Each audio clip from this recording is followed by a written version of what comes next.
Ma'am, আপনার পার্সেলটা এই যে এখানে সাইন করে দিন। আমার আরও 10টা জায়গায় ডেলিভারি বাকি আছে। সাইন তো করবই, কিন্তু পার্সেলের জন্য নয়, আমাদের নিকা নামায়। আর্য, তুই কি ভেবেছিস আমি তোকে এত সহজে ছেড়ে দেব? ম্যাম, আপনি অফিসের মাঝখানে এসব কি পাগলামি করছেন? স্টাফরা শুনলে কি ভাববে?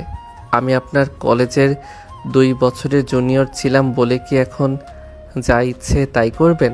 জুনিয়র ছিলি বলেই তো তোর ওপর আমার অধিকার বেশি। তুই যখন আমাদের ফেয়ারওয়েলের গিটার বাজিয়ে গান গাইছিলি সেদিন থেকেই তুই আমার। আজ এই অফিসেই কাজে ডেকেছি, তোকে বিয়ে করেই আমি আজ বাড়ি ফিরবো। অনামিকা আপু, আপনার মাথা ঠিক আছে তো? আমি একটা মেসে থাকি, পার্ট টাইম ডেলিভারি করি। আমার অসুস্থ মা বাসায় আমার পথ চেয়ে বসে আছেন। আমি কোনোভাবেই আপনাকে বিয়ে করতে পারবো না। আমার একটা বড় শারীরিক সমস্যা আছে, আমি কোনো দিন বাবা হতে পারবো না। আনিকা এবার কেবিনের দরজা লাগিয়ে দেয়। আর্যর কথা শুনে একটু না দমে বলে, বাবা হতে পারবি না তো কি হয়েছে? আমি কি তোকে বাচ্চার জন্য বিয়ে করছি? আমি তোকে ভালোবাসি, এটাই শেষ কথা। আমাদের অনেক টাকা আছে, দরকার হলে পরে ট্রিটমেন্ট করাবো, নয়তো একটা বাচ্চা অ্যাডপ্ট করব। সর্বনাশ! এ তো দেখি পাহাড়ের মতো অটল, একে কোনো অজুহাতেই টলানো যাবে না। অনামিকার নির্দেশে অফিসে সিকিউরিটি গার্ডরা দরজা পাহারা দিচ্ছে। অনামিকা ফোন বের করে ওর বড় ভাইকে অফিসে ডেকে পাঠালো।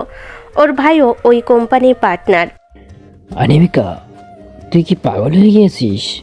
অফিসের মধ্যে এই পিচ্ছি ডেলিভারি বয়ের সাথে বিয়ে? ওর না আছে কোনো স্ট্যাটাস, না আছে কোনো পরিচয়।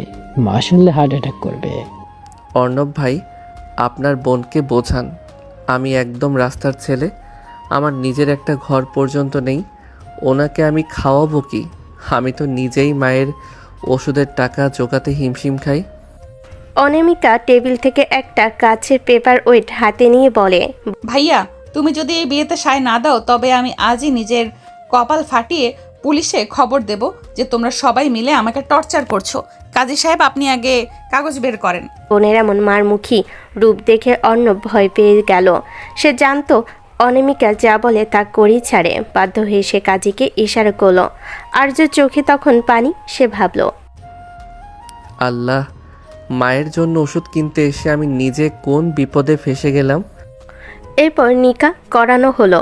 আর্যর মাথায় বন্দুক ঠেকানো ছিল, তাই সে বাধ্য হয়ে বিয়ে করলো। নিকা শেষ হওয়ার পর অনামিকা জয়ের হাসিতে আর্যর কপালে একটা চুমু দিতে চাইল, কিন্তু আর্য রাগে মুখ ফিরিয়ে নিল। সে কেবিন থেকে বের হতে চাইলে আনিকার ভাই বাধা দিল। শোন ছোকরা, আমার বোনের কপাল ভালো যে তোকে পছন্দ করেছে। এখন থেকে সাবধানে থাকবে, একটু তেরাবি করলে তোকে গুম করে দিব। আপনারা টাকার জোরে যা খুশি তাই করছেন। এটা বিয়ে নয়, এটা জুলুম। জুলুমি সই। এখন তুই আমার। চল, আগে তোকে ড্রেস কিনে দিব, তারপর বাসায় নিয়ে যাব। আনিকা আর্যর হাত ধরে টেনে নিচে নামিয়ে ওর দামি গাড়িতে বসালো। আর্যর ফোনটা তখন অনবরত বাজছে। স্ক্রিনে ভেসে উঠছে মা। আর্যর বুকটা কেঁপে উঠল। মায়ের শরীর ভালো নয়, এ সময় সে বাসে না ফিরলে মা দুশ্চিন্তা করবেন। সে অনামিকাকে অনেক অনুরোধ করে বলল, আপু, আমার মা খুব অসুস্থ, আমাকে একবার বাসায় যেতে দিন। আমি প্রমিস করছি আমি পালাবো না। মায়ের ওষুধগুলো দিয়ে আমি নিজেই আপনার কাছে আসব। তুই যে পালাবি না তার গ্যারান্টি কি? আমার মায়ের কসম, আমি পালাবো না। আপনি চাইলে আপনার গার্ড আমার সাথে পাঠান। অনামিকা নিজের এক বিশ্বস্ত গার্ডকে আর্যের সাথে পাঠালো। আর্য বাসে গিয়ে মাকে ওষুধ খাইয়ে শান্ত করলো, কিন্তু মা যখন আর্যর পাঞ্জাবিতে আতরে ঘ্রাণ পেলেন আর আর্যর চোখে পানি দেখলেন, তিনি অবাক হয়ে গেলেন। আর্য কিছু না বলে চুপচাপ মায়ের কোলে মাথা রেখে শুয়ে রইল। সে বুঝতে পারছে না যে সে তার মায়ের থেকে এক বিশাল বড় পরিচয় গোপন করে রেখেছে। আর্য আসলে সাধারণ কোনো ছেলে নয়। তার মা দেশের একজন নামকরা প্রাক্তন বিজ্ঞানী, যিনি এখন অসুস্থতার কারণে আড়ালে আছেন। আর আর্যর বাবা ছিলেন এই শহরের সবচেয়ে বড় রিয়েল অ্যাসেট ব্যবসায়ী, যার মৃত্যুর পর আর্যর চাচারাই সব দখল করে ওদের তাড়িয়ে দিয়েছিল। আর্য ইচ্ছে করলেই ওই অনামিকাদের কোম্পানি চুটকিতে কিনতে পারে, কিন্তু সে ইচ্ছে করেই মাকে নিয়ে লুকিয়ে সাধারণ জীবনযাপন করছে। সে চায় না তার মায়ের শান্ত জীবনে আবার কোনো ঝড় আসুক। আর্যর মাথায় তখন আগ্নেয়গিরি জ্বলছে। অনামিকার গাড়টা বাসার নিচে দাঁড়িয়ে আছে জমদূতের মতো। মা ঘুমিয়ে যাওয়ার পর আর্য তার পুরনো ট্রাঙ্কটা খুলে একটা ল্যাপটপ বের করলো। মা জানতেন না আর্যর বাবা মরার আগে তার নামে বিদেশের এক ব্যাংকে একটা বিশাল অঙ্কের ট্রাস্ট ফান্ড রেখে গেছেন, যা আর্য 21 বছর বয়সের আগে খুলতে পারত না। আজই সেই দিন। আর্য ল্যাপটপ খুলে মাত্র কয়েকটা ক্লিকের মাধ্যমে নিজে সেই পরিচয় সচল করলো। সে এখন ছদ্মবেশী ডেলিভারি বয় নয়, সে এখন বিশ্বের অন্যতম বড় ইনভেস্টমেন্ট ফার্মের প্রধান। সে দেখল অনামিকার কোম্পানি 5% শেয়ার বর্তমানে বাজারে বিক্রি হচ্ছে। আর্য মুহূর্তের মধ্যে সেই সবটুকু শেয়ার নিজের নামে কিনে নিল। এখন সে অনামিকার অফিসে একজন অন্যতম বড় শেয়ার হোল্ডার। পরের দিন রাতে অনামিকা নিজের জিপ নিয়ে আর্যর বাসার সামনে হাজির। আর্য সাদা একটা টি শার্ট আর জিন্স পরে নিচে নেমে এলো। অনামিকা ওকে দেখে ভুরু কুচকে বলল, এই যে ডেলিভারি বয় সাহেব, যে ময়লা জামা পরে আমার বাড়িতে যাবে, লোকে দেখলে ভাবে আমি অফিসের পিয়নকে ধরে নিয়ে এসেছি। এই নে, এই ব্র্যান্ডেড স্যুটটা পরে আয়। আর্য পকেটে হাত দিয়ে তারা গলেই বলে, অনামিকা আপু, জোর করে বিয়ে করে বউ হতে পারছেন, কিন্তু আমার গায়ের জামা বদলাতে পারবেন না। আপনার ওই দামি স্যুটে আমার অ্যালার্জি আছে। ইচ্ছা হলে এভাবেই নিব, নয়তো আমি যাচ্ছি না। তুই খুব তেরা কথা শিখেছিস না? ভুলে যাস না আমি তোর কলেজের সিনিয়র, আর এখন তোর লিগ্যাল বউ। আমার কথার অবাধ্য হলে তোর ডেলিভারি কোম্পানির লাইসেন্স বাতিল করে দেব। বাতিল করে দিন, তখন আপনার ওই বিশাল রাজপ্রাসাদে বসে বসে আমি আপনার বাবার অন্ন ধ্বংস করব। রাজি তো? ফাজিল ছেলে, চল গাড়িতে বস। অনামিকা বিশাল ড্রয়িং রুমে আর্যকে দেখে ওর মা তো আকাশ থেকে পড়ল। অনামিকা দাপটের সাথে পরিচয় করিয়ে দিল। মা, এই আর্য আমার কলেজের জুনিয়র, আর এখন আমার হাজবেন্ড। অনামিকার মা কি বলবে বুঝতে পারে না। সে জানে তার মেয়ে কেমন, বুঝতে পারেনি এসব তার মেয়েরই কাজ। আর একমাত্র মেয়ে, তার উপর পাগলি, তাই তার খুশিতে কেউই অখুশি হতে পারে না। সে তখন মাথায় হাত বুলিয়ে দেয়। আর আর্যকে তাই বাধ্য হয়ে মায়ের সামনে ভালো ছেলে সাজতে হলো। আর্যকে বসিয়ে অনামিকা ওয়াশরুমে গেল। তার সামনে নাস্তা দিল কেয়ারটেকার। সে না খেয়ে চারপাশ ঘুরে দেখল। কিছুক্ষণ পর অনামিকা বের হয়ে আর্যকে ওর নিজের ঘরে টেনে নিয়ে গেল। আর্য ঘরে ঢুকেই সোফায় বসে পড়ল। শরীরটা ক্লান্ত লাগছে। সে কখন থেকে ঝামেলা শুরু, তাই সে সব বাদ দিয়ে ঘুমাতে চাইল। বাকি সব পরে দেখা যাবে। আপু, আপনার এই এসি ঘরে আমার দম বন্ধ লাগে, আমি বারান্দায় গিয়ে ঘুমাবো। অনামিকা আর্যর হাত ধরে টেনে বিছানায় ফেলে দিয়ে বলে, খবরদার আপু বলবি না একদম। এখন আমি তোর বউ, আর বারান্দায় যাবি মানে? আজ থেকে এই বিছানা তোর আর আমার। দেখুন অনামিকা ম্যাম, আপনি কি ভুলে গেছেন আমি ফিজিক্যালি আনফিট? আমি তো বাবা হতে পারবো না বলে দিয়েছি। আপনার সাথে আমার কোনো রোমান্স চলবে না। অনামিকা আর্যর বুকের ওপর ঝুঁকে পড়ে দুষ্টু হেসে বলে, তুই কি ভাবছিস আমি তোকে এত সহজে ছেড়ে দেব? তুই বাবা হতে পারিস আর না পারিস, আমি তোকে আমার আদরের ছোট বাবু বানিয়ে রাখবো। দেখি তুই কিভাবে আমার থেকে দূরে থাকিস। আর্য অপ্রস্তুত হয়ে গেল। অনামিকা আর্যর চুলের ভেতর আঙ্গুল চালিয়ে ওকে জ্বালাতে লাগলো। আর্য অনামিকার হাতটা সরিয়ে দিয়ে বলল, উফ, দজ্জাল একটা। সিনিয়র হলে কি গায়ের জোর দেখাতে হয়? ছাড়ুন তো। আচ্ছা এখন খাবার খেয়ে নাও। না, খাবো না। খাও বলছি। ঠিক আছে, খাচ্ছি। বাবারে, এটা মেয়ে না কি? এই তো ভালো ছেলে। ভালো না ছাই, আস্ত রাক্ষসী একটা। মানে কি বললে? না, কিছু না। আর্য খাবার কোনো মতে খেয়ে নিল, তারপর শুয়ে পড়ল। বাধ্য হয়ে অনামিকার সাথে শুতে হলো, কিন্তু আর্যর বিরক্ত লাগছিল। আর্য মাঝে একটা বালিশ দিলে অনামিকা সেটা সরিয়ে দিয়ে আর্যকে জড়িয়ে ধরে। আর্য কেঁপে ওঠে। ও মা গো, এটা কি করেন? কি হয়েছে? ছাড়েন, আমাকে ছাড়েন। আরে একটুই তো জড়িয়েছি, একটু তো জড়িয়েই ধরেছি। আজ প্রথম রাত তো, তাই কিছু করলাম না। কাল করব কেমন? অনেক ধকল গেছে। তুমি ঘুমাও এখন। ও মা, এ কি কথা? কি করার কথা বলছেন? এখন ঘুমাও, আসো ঘুমাই। অনামিকা ওকে ধরে চোখ বুজে ঘুমিয়ে পড়ে। আর্যর কেমন সুরসুরি করছিল আর লজ্জাও করছিল। সে মনে মনে বিড়বিড় করে, খোদা, কই এসে ফেসে গেলাম। ঘুমাও। একটু পরে অনামিকা ঘুমিয়ে পড়ে। আর্য লাফিয়ে ওঠে, কারণ অনামিকা নাক ডাকছে। আর্য হাসবে না কাঁদবে বুঝে না। এ কি, হে তো দেখি নাক ডাকে না। ঘুমাই এবার। আর্য ঘুমিয়ে পড়ে। পরদিন সকালে অনামিকা আর্যকে জোর করে তার অফিসে নিয়ে গেল। সে চাইল আর্যকে তার পিএস হিসাবে নিয়োগ দিতে, যাতে সারাক্ষণ নজরে রাখতে পারে। অফিস মিটিং রুমে যখন বড় ইনভেস্টরদের নাম ঘোষণা করা হচ্ছিল, অনামিকা তখন আর্যকে একটা ফাইল দিয়ে বলল, এই ফাইলটা ধর আর সবার জন্য কফি নিয়ে আয়। আর্য অবাক হয়ে তাকালো। এই মেয়েটার রূপ পরিবর্তন করে ফেললো। কাল রাতে তো তুমি করে কথা বললো, এখন আবার? ঠিক তখন অফিসের জেনারেল ম্যানেজার ঘরে ঢুকে চিৎকার করে বলল, আমাদের কোম্পানির 5% শেয়ার কাল রাতে কেউ একজন কিনে নিয়েছে। তিনি এখন আমাদের বোর্ড অফ মেম্বারের একজন। সবাই অবাক। অনামিকা বলল, ঠিক কে সেই লোক? তখনই আর্য কফির কাপটা টেবিলে ধপাস করে রেখে অনামিকার পাশের চেয়ারে বসে পড়ল। পা তুলে টেবিলের ওপর দিয়ে বলল, সেই লোকটা আমি, অনামিকা ম্যাম, আপনার নতুন শেয়ার হোল্ডার এবং আপনার হাজব্যান্ড। পুরো মিটিং রুম স্তব্ধ। অনামিকার মুখ হা হয়ে গেল। আর্য, তুই এই টাকা কোথায় পেলি? তুই না ডেলিভারি বয়? ডেলিভারি বয় ছিলাম শখ করে, কারণ আমার মা সাধারণ জীবন পছন্দ করেন। কিন্তু আপনি আমাকে দামি স্যুট পরাতে চেয়েছিলেন না, এই নিন। এখন আমি আপনার কোম্পানির সিদ্ধান্ত নেব। আর হ্যাঁ, এখন থেকে আপনি আমাকে স্যার বলে ডাকবেন, কারণ বোর্ডে আমার ভোট ছাড়া আপনার কোনো প্রজেক্ট পাস হবে না। অনামিকা যেন আকাশ থেকে পড়ল। সে কিছুই বুঝতে পারছে না কি থেকে কি হলো। তবে এটাও বুঝতে পারছে যে তার বোঝার বড় ভুল ছিল। সে আর্যকে চিনতে ভুল করেছে। নিজেকে যেন তার বিশ্বাস করতে মন চাইছে। অনামিকা তখনই রেখে সেখান থেকে বের হয়ে যায়। অফিস থেকে ফেরার পথে অনামিকা গাড়িতে একটা কথা বলল না, ওর আগে লাল হয়েছিল। বাসে ঢুকে সে আর্যর গলা চেপে ধরল। আর তুই আমাকে ধোকা দিচ্ছিস আর্য? তুই এত বড়লোক হয়েও কেন নাটক করলি? তুই আর্য গলা ছাড়িয়ে অনামিকাকে দেওয়ালের সাথে চেপে ধরে। আমি নাটক করিনি আপু, আমি শুধু দেখতে চেয়েছিলাম আপনি আমার টাকার প্রেমে পড়েন নাকি আমার ব্যক্তিত্বের।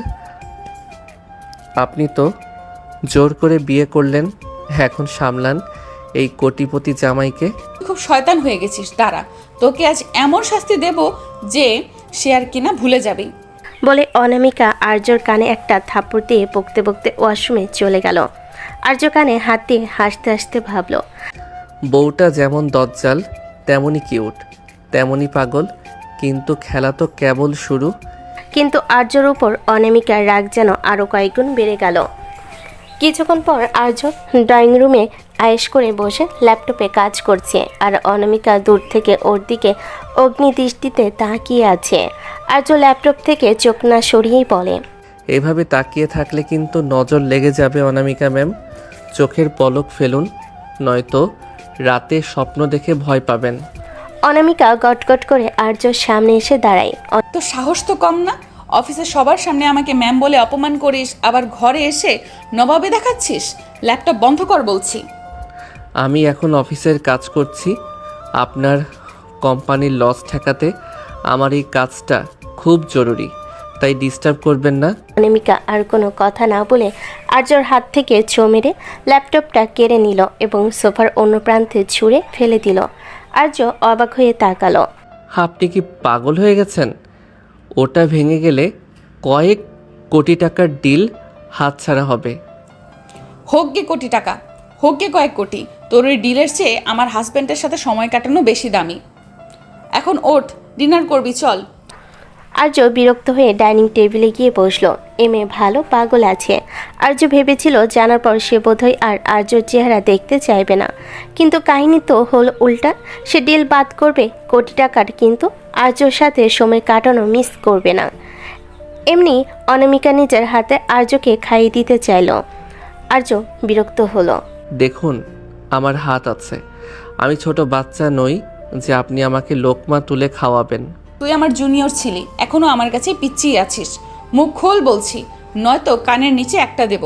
আর্য বাধ্য হয়ে মুখ খুলল। অনামিকা মুচকি হেসে আদর করে আর্যর গাল টিপে দিল। আর্যর মেজাজ তখন তুঙ্গে। সে ভাবল, এই মেয়েটা কি কোনো দিন স্বাভাবিক হবে না? সারাক্ষণ শুধু দাদাগিরি আর প্রেমের পাগলামি। এ তো পুরো উন্মাদ আমার প্রেমে। শেষ করে আর্য রুমে গিয়ে ঘুমানোর প্রস্তুতি নিচ্ছে। সে ভেবেছিল আজ রাতে অন্তত শান্তিতে এক কোণে ঘুমাবে, কিন্তু অনামিকার পরিকল্পনা ছিল অন্যরকম। সে পাতলা একটা সিল্কের নাইটি পরে ঘরে ঢুকলো। আর্যর বুকটা এক মুহূর্তের জন্য ধক করে উঠল। আর্য বিছানায় শুয়ে পাশ ফিরে থাকার চেষ্টা করলো। অনামিকা এসে পেছন থেকে আর্যকে শক্ত করে জড়িয়ে ধরলো। উফ, ছাড়ুন তো, গরম লাগছে। আপনি এভাবে কেন চিপকে থাকছেন? গরম লাগলে এসি বাড়িয়ে দিচ্ছি, কিন্তু আমি তোকে ছাড়ছি না। তুই আজ সারাদিন আমাকে খুব জ্বালিয়েছিস, এখন তার পেনাল্টি দিতে হবে। অনামিকা আর্যর ঘাড়ে আলতো করে কিস করতে লাগলো। আর্য শিহরিত হয়ে উঠল, কিন্তু সে নিজের বিরক্তি বজায় রেখে বলল, দেখুন অনামিকা, আমি আপনাকে বলেছি না যে আমি ফিজিক্যালি আনফিট? আপনি কেন অযথা চেষ্টা করছেন? অনামিকা আর্যকে নিজের দিকে ঘুরিয়ে নিয়ে ওর চোখের দিকে তাকিয়ে থাকে। তুই মিথ্যা বলছিস আর্য। তোর চোখের ভাষায় বলছে তুই আমাকে চাস। তোর ওই সায়েন্টিফিক যুক্তি আর ব্যবসায়িক বুদ্ধি এখন আলমারিতে তুলে রাখ। এখন শুধু তুই আর আমি, আর তাছাড়া তনফিটের গুষ্টি মারে বাপ। আমি ফিটমিট চাই না, তোকে চাই। অনামিকা আর্য ঠোঁটে আঙ্গুল বুলি ওকে পাগল করে তুলতে লাগলো। আর্য নিজেকে নিয়ন্ত্রণ করার চেষ্টা করলো। অনামিকার মাদকতাময় সান্নিধ্যে সে হার মানতে শুরু করলো। অনামিকা জোর করে আর্যর উপর চড়াও হলো। সে আর্যর শার্টের বোতামগুলো একে একে খুলতে শুরু করলো। আপনি খুব অসভ্য হয়ে গেছেন। বউদের একটু অসহ্য হতে হয় আর্য, নয়তো তোর মতো কাঠখোট্টা ছেলেকে বশে আনা সম্ভব না। অনামিকা আর্যর ঠোঁটজোড়া নিজের দখলে নিয়ে নিল। আর্য প্রথমে বাধা দিল, ধীরে ধীরে সেও নিজের অনামিকার গভীরে হারিয়ে যেতে লাগলো। দীর্ঘক্ষণে সেই উত্তপ্ত রোমাঞ্চার শারীরিক ঘনিষ্ঠতায় আর্যর সব রাগ আর বিরক্তি যেন কর্পূরের মতো উড়ে গেল। সে বুঝতে পারল এই দজ্জাল স্নেহর মেয়েটার ভালোবাসার টান উপেক্ষা করা তার পক্ষে অসম্ভব। কিন্তু সে স্বীকার করবে না কখনো সেটা, কারণ তার অনেক কাজ বাকি এখনও। সকালে যখন আর্য ঘুম ভাঙল, সে দেখল অনামিকা ওর বুকের পর মাথা রেখে অঘরে ঘুমোচ্ছে। আর্যর মনে হলো মেয়েটা যখন ঘুমিয়ে থাকে তখন কত শান্ত দেখায়, কিন্তু চোখ খুলে সে একটা আস্ত জ্যান্ত আগ্নেয়গিরি। আর্য অনামিকাকে আলতো করে সরিয়ে দিয়ে উঠতে চাইল, অমনি অনামিকা চোখ খুলে হাতটা আবার টেনে ধরল। কোথায় যাচ্ছিস স্বামী? সকালের চাটা কি আমি বেডেই পাবো? স্বপ্ন দেখা বন্ধ করুন। আমি কোনো চা করতে পারবো না। আমি অফিসে যাচ্ছি, অনেক কাজ আছে। অফিসে তো যাবি, কিন্তু আগে আমাকে একটা কিস দিয়ে যা, নয়তো তোর ল্যাপটপের পাসওয়ার্ড আমি রিসেট করে দেব। আপনি একটা আস্ত ব্ল্যাকমেইলার। এই নিন। আর্য ছটপট অনামিকার গালে একটা কিস করে বাথরুমে ঢুকে গেল। বাইরে থেকে অনামিকার হাসির শব্দ ভেসে এলো। আর্য সবসময় তার মাকে অনামিকার ছায়া থেকে দূরে রাখতে চেয়েছিল। সে জানতো অনামিকা একবার তার মায়ের হদিস পেলে পুরো ব্যাপারটাকে একটা পারিবারিক নাটকে রূপান্তর করবে, তার মাকে নিয়ে ব্ল্যাকমেল শুরু করবে। কিন্তু অনামিকা আর্যর ফোন থেকে চুপি চুপি ওর মায়ের বাসার ঠিকানা বের করে নিয়েছিল। সকালবেলা আর্য অফিসে একটা জরুরি মিটিংয়ে ব্যস্ত।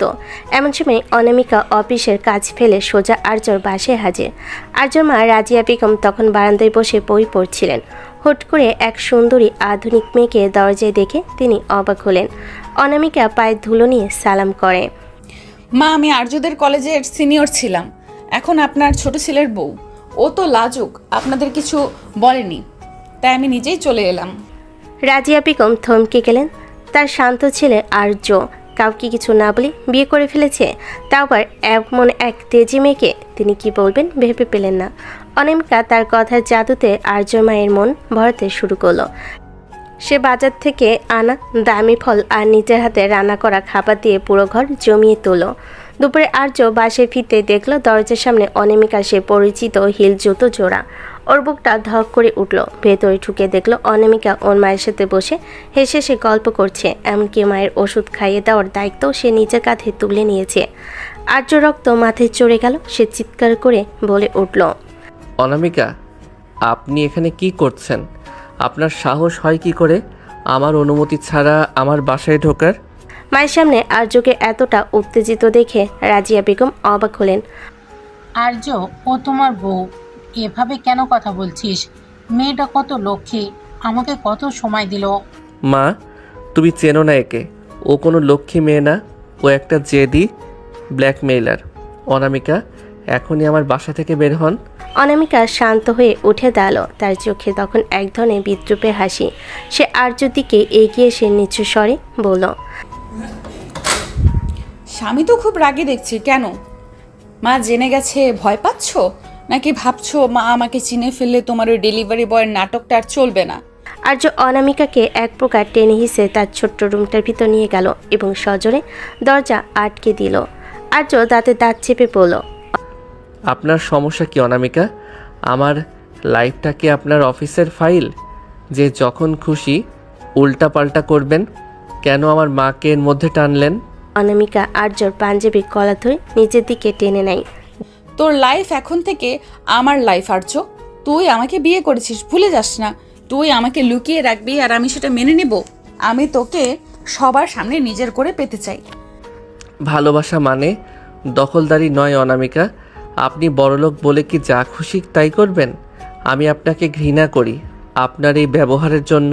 ঘৃণা শব্দটা শুনে অনামিকার চোখ জলজল করে উঠল। সে আর্যকে ধাক্কা দিয়ে খাটের উপর ফেলে দিল এবং ওর উপরে চড়ে বসল। ঘৃণা করিস? কতটুকু ঘৃণা করিস দেখি। যত ঘৃণা করবি তত বেশি তোকে আমি কাছে টানবো। তুই কি ভেবেছিস চিল্লাইলে আমি ভয় পাবো? এই যে শোন, আজ থেকে আমি এখানেই থাকবো, তোর এই ছোট্ট ঘরে তোর সাথে। অসম্ভব, আমার মায়ের এখানে শান্তি দরকার।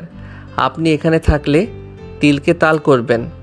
শান্তি তো আমি দেবই দেব মাকে, আর তোকে দেব অশান্তি। অনামিকা আর্যর উপর ঝুঁকে পড়ে ওর টি শার্টের নিচে হাত ঢুকিয়ে দিল। আর্য মুসরামুসি করতে লাগলো। ছাড়ুন অনামিকা, মা পাশের রুমে আছে, একটু তো লজ্জা পান। মা তো জানি আমরা বিবাহিত, লজ্জা পাওয়ার কি আছে? আর তুই যত বেশি ছটফট করবি আমি তত বেশি তোকে কষ্ট দেব। অনামিকা আর্যর কানে কামড় দিয়ে ধরল। আর্য ব্যথায় আর উত্তেজনায় কুঁকড়ে গেল। অনামিকা ওর ঠোঁটজোড়া কামড়ে ধরে এমনভাবে কিস করতে লাগলো যেন ও আর্যর সব রাগ শুষে নিতে চায়। আর্যর বিরক্তি তখন অন্য উচ্চতায়। সে রাগ করে অনামিকাকে দুহাতে জড়িয়ে ধরে ঝামটা মারল, কিন্তু অনামিকা ওর গায়ের উপর লেপ্টে রইল। আর্য হাঁপাতে হাঁপাতে বলল, আপনি আপনি একটা জঙ্গলি মেয়ে, সিনিয়র হয়েও আপনার কোনো জ্ঞান নেই। জ্ঞান নেই বলেই তো তোকে কবজা করেছি। এখন চুপচাপ পড়ে থাক, নয়তো মাকে ডাক দিয়ে বলবো তুই আমাকে মারছিস। আর্য অসহায়ভাবে সিলিংয়ের দিকে তাকিয়ে রইল। এই তেজি বইয়ের হাত থেকে তার মুক্তি নেই। রাতের অন্ধকারে অনামিকা আর্য বুকের পশম নিয়ে খেলা করতে করতে ফিসফিস করে বলল, কাল থেকে আমরা একসাথেই অফিসে যাব, আর হ্যাঁ, মাকেও আমাদের সাথে ওই বড় বাড়িতে নিয়ে যাব।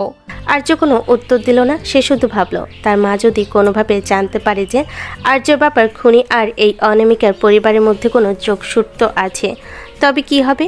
যদিও আর্য সেটা কাউকে বলেনি। আসলে আর্যকে অনামিকা জোর করে বিয়ে করেনি, আর্যই ইচ্ছে করে বিয়ে করেছে। অনামিকা সেটা জানতো না। মূল কারণ হলো আর্য প্রতিশোধ নেবে তার বাবার খুনির, কিন্তু অনামিকা তাদের জোর করতে থাকলো অনামিকার বাড়িতে উঠতে।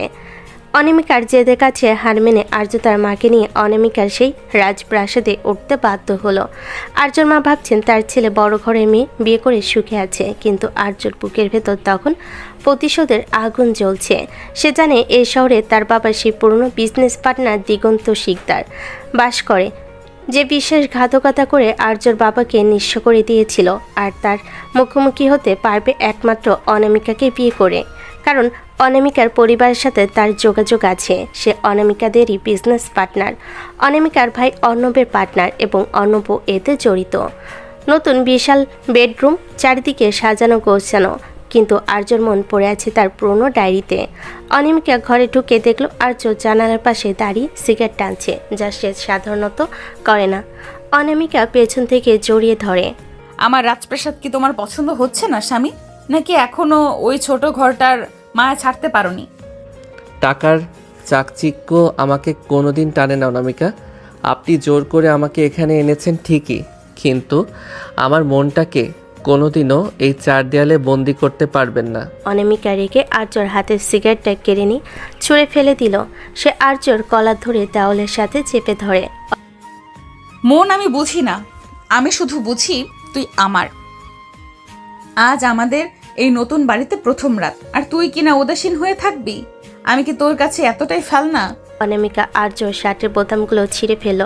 তার চোখে তখন নেশা আর অধিকার বোধের আগুন। সে আর্য বুকের উপর নখ দিয়ে আঁচড় কাটতে কাটতে বলল, আজ রাতে আমি তোকে এক মুহূর্তের জন্য শান্তিতে থাকতে দিব না। তুই যত দূরে যেতে চাইবি আমি তোকে ততটাই পিষে ফেলবো। আর্য বিরক্তি তখন চরমে, কিন্তু অনামিকার শরীরের উষ্ণতা আর সেই তীব্র ঘ্রাণ তাকে দিশেহারা করে দিচ্ছিল। অনামিকা আর্য ঠোঁটজোড়া নিজের দখলে নিয়ে নিল। আর্য রাগ তখন কামনেই রূপ নিল। সে অনামিকাকে পাজকোলা করে বিছানায় আশ্রে ফেল। সিনিয়র আপু হওয়ার অনেক শখ আপনার, তাই না? আজ বুঝবেন সিনিয়র হওয়ার জ্বালা কত। সেই রাতে অনামিকার সব দাপট আর্যর পুরুষত্বের কাছে মিলান হয়ে গেল। আর্য অনামিকাকে খাটে ফেলে পাগলের মতো আদর করতে লাগলো। অনামিকা ঘুণাক্ষেরও বুঝতে পারেনি আর্য হঠাৎ এমন রূপ নেবে। শিশুকে চিৎকার করতে থাকলো। দীর্ঘক্ষণে সেই উত্তপ্ত আর উন্মত্তাল মিলনে অনামিকা বারবার আর্য নাম ধরে আর্তনাদ করছিল। আর্য যেন তার সব ঘৃণা আর ক্ষোভ এই মিলনের মাধ্যমে উগরে দিচ্ছিল। কিছুক্ষণের পর দুজনে ক্লান্ত হয়ে সরে গেল। কি গো, তুমি না বললে কাছে আসবে না? তবে আর্য কিছু না বলে উঠে চলে গিয়ে আবার সিগারেট ধরল। অনামিকা একা একা হাসলো। ইস, আমার কাছে আসবে না এবার। পরের দিন সকালে অনামিকা আর আর্য একটা বিজনেস পার্টিতে গেল। অনামিকা চাচ্ছিল আর্যকে সবার সামনে তার বিজনেস পার্টনার হিসেবে পরিচয় করিয়ে দিতে। ঠিক তখনই সেখানে আসলো সেই দিগন্ত শিকদার। দিগন্তকে দেখা মাত্রই আর্যর হাত শক্ত হয়ে গেল, চোখ দুটো লাল হয়ে উঠল। দিগন্ত আর্যকে চিনতে পারল না, কারণ আর্য এখন বড় ঘরের জামাই আর দামি স্যুটে ঢাকা। মিস অনামিকা, আপনার এই নতুন ইভেন্টে তো বেশ হ্যান্ডসাম, তা পরিচয়টা কি? অনামিকা গর্বের সাথে আর্যর হাত ধরল। ইনি আমার স্বামী এবং আমাদের কোম্পানির প্রধান অংশীদার মিস্টার আর্য। দিগন্ত হাত বাড়াতে আর্য ঘৃণা ভরা দৃষ্টিতে তাকিয়ে রইল। সে হাত মেলালো না। এতে দিগন্ত অপমানিত বোধ করলো। ছেলের তো খুব ইগো দেখছি অনামিকা। এ রাস্তার ছেলেকে তুলে এনে স্বামী বানিয়েছ, কোনোদিন হয়তো তোমাকে পথে বসাবে। কথার চাবুকটা আর্যর কানে যেতে সে দিগন্তর দিকে এগোতে চাইল, কিন্তু অনামিকা আর্যর হাত শক্ত করে চেপে ধরল। সে দিগন্তর চোখের দিকে তাকিয়ে কড়া গলায় বলল, দেখুন মিস্টার শিকদার, আপনি কার সাথে কথা বলছেন ভুলে যাবেন না। আর্য আমার সম্মান। ও যদি রাস্তার ছেলেও হয় তবে সেই রাস্তার মালিক হওয়ার ক্ষমতাও আমি রাখি। আর হ্যাঁ, ওর দিকে আর একবার আঙুল তুললে আপনার পুরো বিজনেস আমি গুড়িয়ে দিব। Get out. পার্টিতে শোরগোল পড়ে গেল। আর্য অবাক হয়ে অনামিকার দিকে তাকালো। যে মেয়েটা ঘরে তাকে নিয়ে সারাক্ষণ ন্যাকামি করে আর জোর জবরদস্তি করে, সে বাইরে মানুষের সামনে তার জন্য এত বড় ঢাল হয়ে দাঁড়াতে পারে। বাসায় ফেরার পথে আর্য চুপ করে রইল। অনামিকা গাড়িতে আর্যর কাঁধে মাথা রেখে বলল, তুই কেন এই লোকটার ওপর এতটা রেগেছিলি আর্য? তুই কি ওকে চিনিস? না, চিনি না, শুধু ওর কথা বলার ভঙ্গিটা আমার ভালো লাগেনি। আর্য মনে মনে ভাবল, অনামিকা যদি কোনোদিন জানতে পারে যে তার নিজের ভাই অর্ণব আসলে দিগন্ত শিকদরের সাথে মিলে আর্যর বাবাকে ধ্বংস করার প্ল্যানে জড়িত ছিল, তবে কি হবে? অনামিকা কি তখন তার স্বামীর পক্ষ নেবে নাকি নিজের ভাইয়ের? তবে তাকে ধীরে ধীরে এগোতে হবে। এরপর বেশ কিছুদিন কেটে যায়। আর্যর দিনকাল এখন এক অদ্ভুত রুটিনে চলছে। সকালে অফিসে অনামিকার তেরা কথা সহ্য করা, আর রাতে অনামিকার কামকার আদরে অত্যাচারের শিকার হওয়া। আর্য চাচ্ছিল দিগন্ত শিকদার আর তার ভাই অর্ণবের গোপন ডিলগুলো ফাঁস করতে, কিন্তু অনামিকা তাকে এক মুহূর্তের জন্য ল্যাপটপ বা ফোনের কাছে ঘেঁষতে দিচ্ছে না। আর সব বের করার জন্য বাধ্য হয়ে তাকে অনামিকার অত্যাচারও সহ্য করতে হচ্ছে। আর্য খুব ভোরে ঘুম থেকে উঠে তৈরি হয়ে নিয়েছিল। সে ভাবল অনামিকা ঘুমানোর ফাঁকে সে একবার তার পুরনো সোর্সদের সাথে দেখা করে আসবে, কিন্তু সে দরজা পর্যন্ত পৌঁছানোর আগে পেছন থেকে একটা রেশমি ওড়না তার গলার চারপাশে পেঁচিয়ে ধরল। অনামিকা ওড়নাটা টেনে আর্যকে নিজের কাছে এনে বলে, কোথায় পালানোর চেষ্টা হচ্ছে মিস্টার হাজবেন্ড? আমি ঘুমালে কি তুমি ডানা গজিয়ে উড়ে যাবে ভেবেছিলে? আর্য বিরক্ত হয়ে ওড়না ছাড়ানোর চেষ্টা করে। উফ, অনামিকা ছাড়ুন তো, আমার একটা জরুরি কাজ আছে। আপনি এভাবে সারাক্ষণ পাহারা দেবেন না তো। অনামিকা আর্যর কানে মুখ নিয়ে ফিসফিস করে, আজ অফিসের ছুটি, আর আজ তোমার কোনো কাজ নেই। আজ সারা দিন তুমি শুধু আমার পার্সোনাল অ্যাসিস্ট্যান্ট হয়ে থাকবে। চলো আগে আমাকে শাওয়ার নিতে হেল্প করবে। আপনি কি পাগল হয়ে গেছেন? আপনি বড় হয়েছেন, নিজের কাজ নিজে করতে পারেন না। আমি বাথরুমে যাব না। যাবে না মানে? ভুলে গেছো কাল রাতে কি প্রমিস করেছিলে? বলেছিলে না আমি যা বলবো তাই করবে? এখন চলো। অনামিকা গায়ের জোরে আর্যকে টেনে বাথরুমে নিয়ে গেল। বিশাল বাথরুমটা তখন সুগন্ধি ফেনা আর গোলাপের পাপড়িতে ভরা। আর্য পালাতে চাইল, কিন্তু অনামিকা দরজায় পিঠ দিয়ে দাঁড়িয়ে দুষ্টু হাসলো। সে আর্যর দিকে এগিয়ে এসে ওর শার্টের কলার ধরে টান দিল। অনামিকা, এটা বাড়াবাড়ি হচ্ছে। আমি ভিজে গেলে অফিসে যাব কি করে? অফিস তো যাবেই না, আর ভিজে গেলে আমি মুছিয়ে দেব। বলে অনামিকা আর্যকে ধাক্কা দিয়ে বাথটবে পানিতে ফেলে দিল। আর্যর সাথে সাথে অনামিকা নিজও ভেতরে পড়ে গেল। ভেজা কাপড়ে অনামিকাকে তখন এক আদিম অপসরার মতো লাগছে। আর্য রাগটা তখন উত্তেজনায় রূপ নিতে শুরু করলো। অনামিকা আর্যর বুকের উপর ফেনা নিয়ে খেলা করতে করতে বলল, তুমি যতই গম্ভীর থাকো আর্য, আমি জানি তোমার ভেতরেও একটা আগ্নেয়গিরি আছে। দুজনেই তখন সেখানে দুজনকে আদর করতে থাকলো। তারপর আর্য বাধ্য হয়ে অনামিকাকে গোসল করিয়ে দিল। খোদা, আর কি কি করতে হবে? সব করাবো, তৈরি থাকো। গোসল সেরে বের হওয়ার পর আর্য ভাবলো এবার হয়তো রেহাই পাবে, কিন্তু অনামিকা এবার বায়না ধরলো আর্যকে রান্না করতে হবে। আমি রান্না করতে পারি না, আর আমাদের বাড়িতে তো বাবুর্চি আছে। আপনি কেন শুধু শুধু আমাকে খাটান? বাবুর্চির হাতের রান্না তো রোজই খাই। আজ আমি আমার স্বামীর হাতের খিচুড়ি খাবো। তুমি শুধু কাটাকুটি করে দেবে, আমি পাশে দাঁড়িয়ে ডেকোরেশন করে দেবো। রান্নাঘরে গিয়ে আর্য পেঁয়াজ কাটছে, আর অনামিকা পেছন থেকে ওর কোমরে হাত জড়িয়ে ধরে কাঁধে থুতনি রেখে দাঁড়িয়ে আছে। অনামিকা, ছাড়ুন। পেঁয়াজ কাটতে গিয়ে আমার চোখে জল আসছে, আর আপনি এভাবে ডিস্টার্ব করলে হাত কেটে যাবে।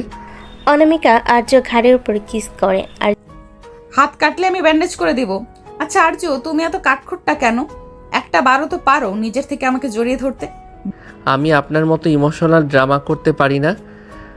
আর তাছাড়া আপনি যেভাবে আমাকে জোর করে সব করান, তাতে ভালোবাসা তো দূরে থাক, বিরক্তি বেশি আসে। আর্যর এই রুক্ষ কথা শুনে অনামিকার মুখটা এক মুহূর্তের জন্য মিলান হয়ে গেল। সে আর্যকে ছেড়ে দিয়ে দূরে সরে দাঁড়ালো। বিরক্তি লাগে?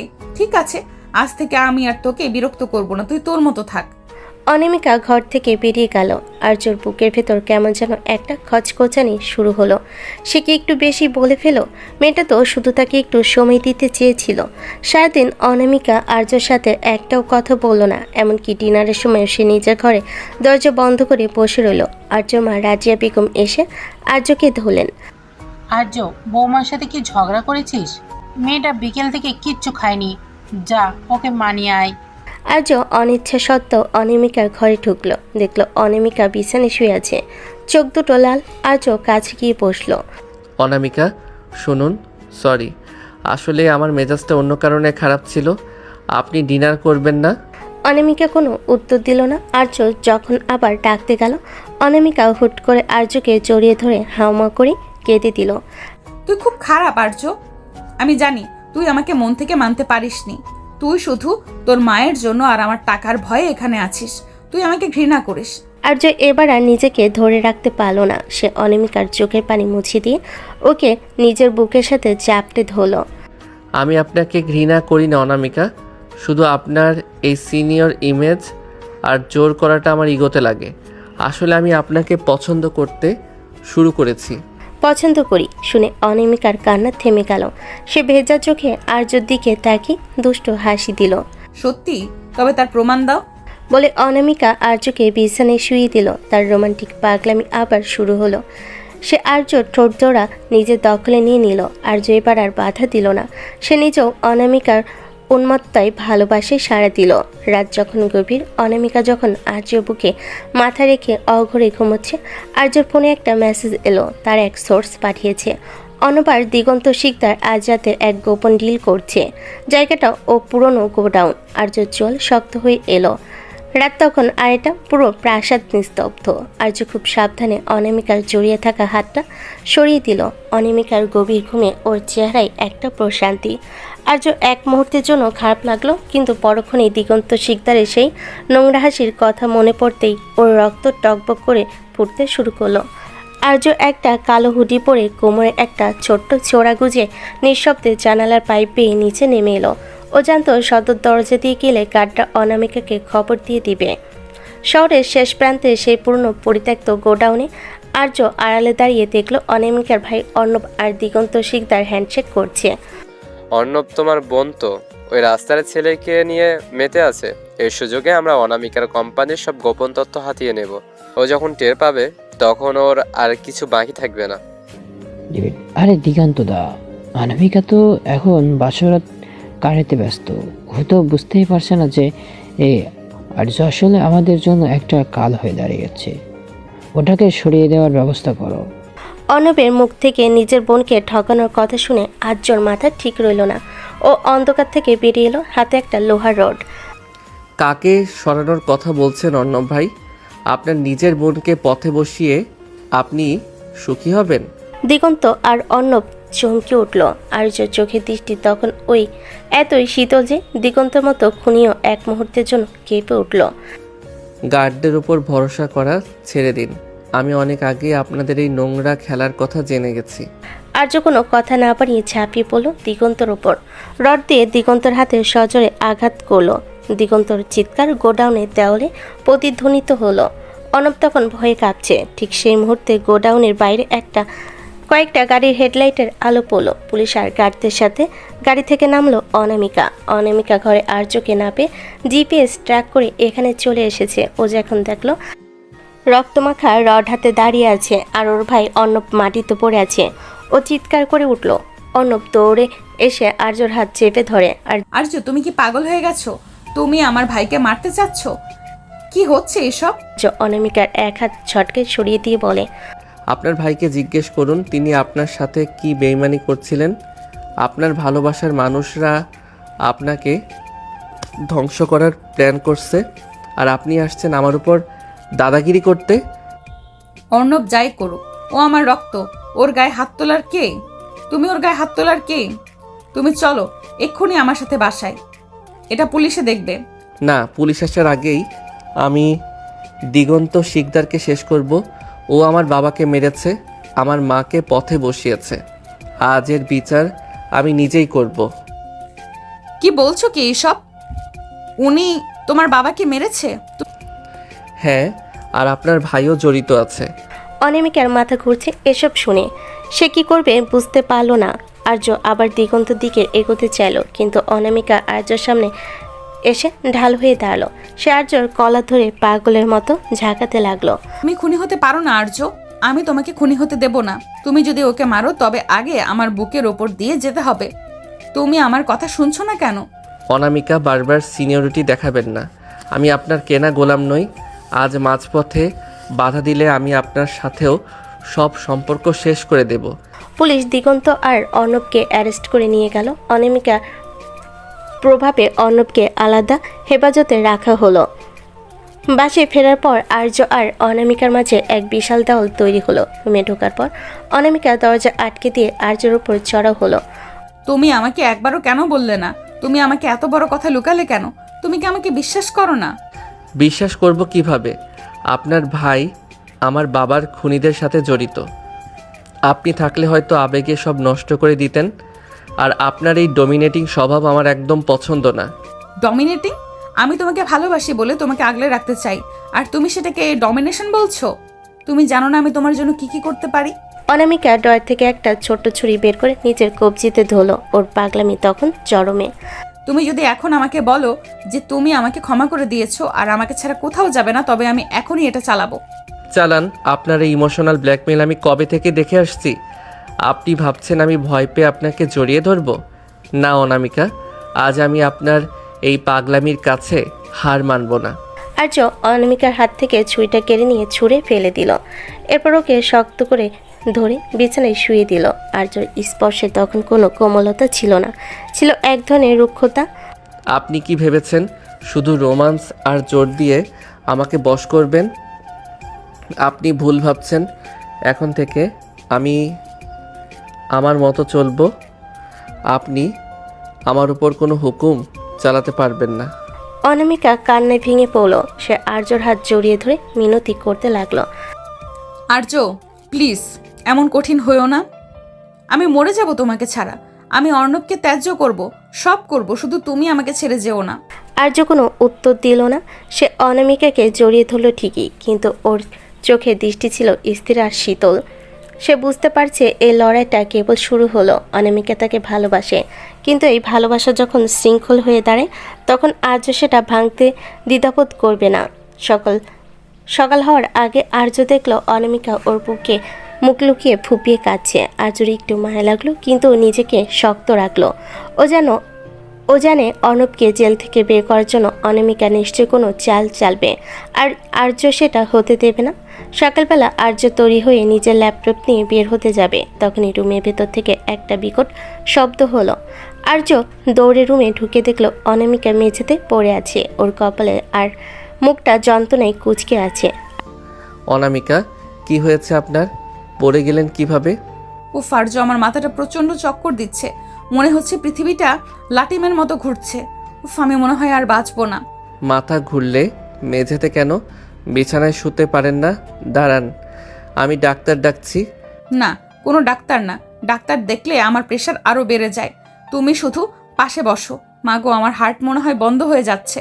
আর্য দীর্ঘশ্বাস ফেলে অনামিকাকে পা জকলা করে বিছানায় শুয়ে দিল। ও বুঝতে পারছে এটা অনামিকার কোনো নতুন ড্রামা, কিন্তু মায়ের কথা ভেবে ঝুঁকি নিতে পারছে না। অনামিকা শুয়ে শুয়ে মিটমিট করে হাসছে। আর্য পাশে বসে কপালে জলপট্টি দিতে শুরু করলো। আর্য, আমার খুব শীত করছে, এসিটা বন্ধ করে আমাকে একটু জড়িয়ে ধরবে? ডাক্তাররা বলে হিউম্যান টাচ নাকি সব রোগের ওষুধ। ডাক্তাররা বলে নাকি আপনি বলছেন? এসি বন্ধ করলে আমি ঘেমে ভূত হয়ে যাব। চুপচাপ শুয়ে থাকুন। খুব নিষ্ঠুর তুমি। বউ মরো অবস্থায় আর তুমি এসির চিন্তা করছো? একটু লেবু চা করে দাও না প্লিজ। উফ, আমার গলাটা কেমন শুকিয়ে কাঠ হয়ে যাচ্ছে।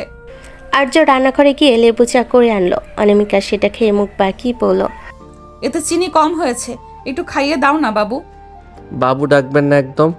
আমি আপনার জুনিয়র হতে পারি, কিন্তু বাবু নই। এই নিন, নিজে খান। অনামিকা চা খেতে খেতে হুট করে আর্যর শার্টের হাত ধরে টান দিয়ে ওকে নিজের একদম কাছে নিয়ে এলো। চায়ের কাপটা পাশে রেখে আর্য নাকে নিজের নাক ঘষে বলে, রাগ করলে তোমাকে না একদম ওই রাগী বিড়ালটার মতো লাগে। আচ্ছা আর্য, আজ অফিসে না গেলে হয় না? আমার খুব একা লাগছে।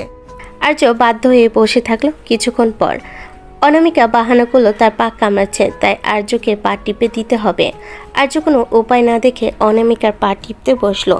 অনামিকা আপু, আপনার পা তো না যেন আস্ত লোহার খাম্বা, এত শক্ত কেন?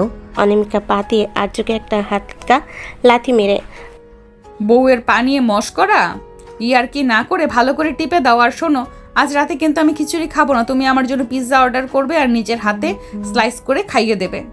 পিৎজা খেলে আপনার প্রেশার আরও বাড়বে। আমি আপনাকে তিতা করলার জুস করে দিচ্ছি, ওটাই আপনার জন্য সেরা ট্রিটমেন্ট। তিতা করল্লা? তুমি কি আমাকে বিষ খাইয়ে মারতে চাও, যাতে তুমি একা একাই দিগন্ত শিকদারের সাথে ফাইট করতে পারো? আমি কিন্তু সব বুঝি। আর্যর হাসি পেয়ে গেল। অনামিকা যখন এমন পাগলামি করে তখন ওকে আসলেও ছোট বাচ্চার মতো লাগে। আর্য হাসতেই অনামিকা ওর বুকের উপর লাফিয়ে পড়ল। এই তো হেসেছো, তার মানে তুমি আর রাগ নেই। চলো এখন একটা রোমান্টিক মুভি দেখি। মুভি দেখার সময় নেই, আমাকে ওই গোডাউনের ফাইলগুলো চেক করতে হবে। ফাইল ফাইল আর ফাইল? ওই ফাইল কি তোমাকে রাতে আদর করবে, নাকি ফাইল তোমাকে কিস করবে? মুভি চলবে মানে চলবে। মুভি দেখতে দেখতে অনামিকা আর্য কাঁধে মাথা রেখে ঘুমিয়ে যাওয়ার ভান করলো। আর্য যখন ওকে কোলে তুলে বিছানায় শোয়াতে গেল, অনামিকা হুট করে আর্য গলার চারপাশে হাত পেঁচিয়ে ধরল। আজকের দিনটা কত সুন্দর না আর্য? কোনো ঝগড়া নেই, কোনো অফিস নেই, শুধু তুমি আর আমি। অনামিকা আর্য ঠোঁটে আঙ্গুল দিয়ে আলতো করে চাপ দিল। আর্যর শরীরের ভেতরে এক বিদ্যুৎ খেলে গেল। সে বুঝতে পারল অনামিকা সুস্থ, ও শুধু আটকে রাখার জন্য এই ফন্দি করছিল। কিন্তু আর্যর রাগ হলো না, বরং অনামিকার এই পাগলামিটা তার ভালোই লাগলো। আপনি একটা আস্ত শয়তান, মিথ্যে বলে আমাকে সারা দিন খাটিয়ে মারলেন। শয়তান বলেই তো তোকে কবজা করেছি। এখন বল, পেনাল্টি হিসেবে আমাকে কি দেবে? অনামিকা আর্যর টি শার্ট খুলে ফেলো। আর্য এবার আর বাধা দিল না। সে অনামিকাকে নিজের দোয়াতের মধ্যে পিষে ধরল। সিনিয়রের দাপটা জুনিয়রের তেজ মিলেমিশে এক হয়ে গেল।